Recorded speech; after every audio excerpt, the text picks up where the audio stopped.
धीरूभाई अंबानी का नाम आज व्यापार की दुनिया में एक संस्थान बन चुका है।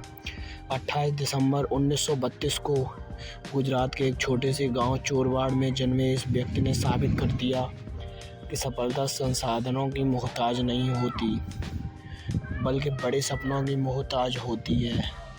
धीरूभाई अंबानी का जन्म एक बहुत ही साधारण परिवार में हुआ था। उनके पिता हीराचंद गोवर्धन अंबानी एक प्राइमरी स्कूल में शिक्षक थे। घर की आर्थिक स्थिति ऐसी थी कि धीरूभाई अंबानी अपनी हाई स्कूल की पढ़ाई भी पूरी नहीं कर सके। बचपन से ही उनका दिमाग व्यापारिक गणनाओं में तेज था। मेले के दौरान गिरनार की पहाड़ियों पर तीर्थयात्राओं को भजिया बेचना उनका पहला अनुभव था। वे अक्सर कहते थे, गरीबों में पैदा होना बुरा नहीं है, लेकिन गरीबी में मर जाना सबसे बड़ी गलती है। 1949 में मात्र 17 साल की उम्र में वे अपने भाई के पास यमन के अदन शहर चले गए। वहां उन्होंने एवेसी एंड कंपनी के एक पेट्रोल पंप पर 300 रुपये प्रति माह की नौकरी करी। यहीं से उनकी दूरदृष्टि की शुरुआत हुई। चांदी के सिक्कों का मशहूर किस्सा। उस समय अदन में चांदी के रियाल सिक्के चलते थे। धीरूभाई अंबानी ने गौर किया कि सिक्कों के ऊपर अंकित मूल्य से ज़्यादा उनमें मौजूद कीमत चांदी की है।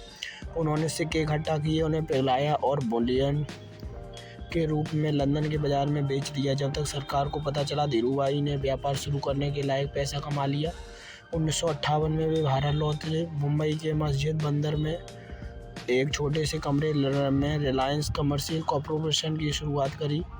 उन्होंने भारतीय मसालों का निर्यात और विदेशी पॉलिएस्टर यार्न का आयात शुरू कर दिया। धीरूभाई अंबानी सिर्फ ट्रेंड नहीं करना चाहते थे, वे खुद बनाना चाहते थे। 1967 में उन्होंने अहमदाबाद की नरोडा में एक छोटी सी कंपनी खोली। यहीं से विमल ब्रांड का जन्म हुआ। उस दौर में पुराने मिल मालिक बाजार पर कब्जा जमाए बैठे थे। धीरूभाई अंबानी ने छोटे शहरों के दुकानदारों से सीधे संपर्क किया और उन्हें अपना एजेंट बनाया। ओनली विमल के टैगलाइन ने ब्रांड को घर घर पहुंचा दिया। धीरूभाई अंबानी का सबसे क्रांतिकारी कदम 1977 का रिलायंस IPO था। उस समय बैंकों ने उन्हें कर्ज देने से मना कर दिया था। धीरूभाई ने सीधे आम जनता से पैसा मांगा। उन्होंने मध्यम वर्ग को शेयर बाजार के लिए छोड़ दिया और रिलायंस के निवेशकों को इतना पैसा कमाया कि धीरूभाई उनके लिए भगवान समान हो गए थे।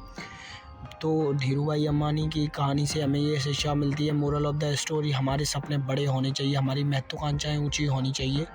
जो समय का सम्मान नहीं करता, सफलता उसे कभी नहीं मिलती। बदलाव के लिए तैयार रहें, हमेशा नई तकनीक और बाजार की मांग को पहचानें। जनता की भागीदारी ही व्यापार को बड़ा बनाती है। बाधाएं केवल वे चीज़ें हैं जो तब तक दिखती हैं जब तक आपकी नज़र लक्ष्य से हटती है। तो धीरूभाई अंबानी की कहानी ये सिखाती है कि एक चाय बेचने वाला, पेट्रोल पंप पर काम करने वाला व्यक्ति भी देश का सबसे अमीर आदमी बन सकता है, बस शर्तें उसके पास विजन और हिम्मत होनी चाहिए।